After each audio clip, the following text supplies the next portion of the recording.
Galatians 2:20. I've been crucified with Christ. It is no longer I who live, but Christ who lives in me.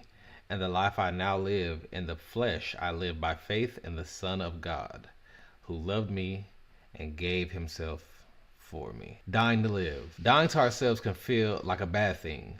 Most people want to exalt, applaud, and promote themselves.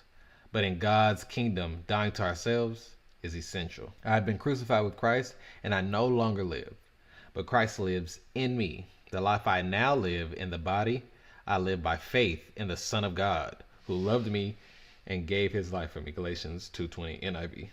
A lump of clay cannot become a work of art unless it is shaped into something else. A container of paint cannot be used for a masterpiece unless it is first poured out. A carbon deposit must change in order to become a diamond. A caterpillar must give up its old life in order to become a magnificent butterfly.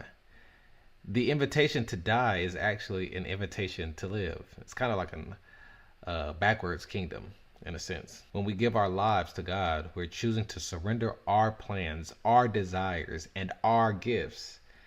And that can be hard. But we also know there is something better and someone better on the other side. That's what you got to keep your mind on the other side, not on the road to the other side, because that road will always going to be filled with, oh my goodness, so many trials and tribulations. God can realign our plans. Listen to that. God can realign our plans. He can reshape our desires, and he can repurpose our gifts. The Apostle Paul, the author of Galatians, knew firsthand the life-changing power of Christ. On the road to Damascus, Christ's power radically transformed Paul from someone who persecuted believers into a passionate follower of Jesus. Man, because of that experience, Paul knew that the only way to live was by surrendering every area of his life to Christ. And that's why he invites us to do the same thing. Jesus couldn't have been resurrected without first being crucified, and the same is true for us. Jesus couldn't have been resurrected without being crucified, and the same is true for us, dog. So what do you want to give to Jesus today? What do you need to give to Jesus today?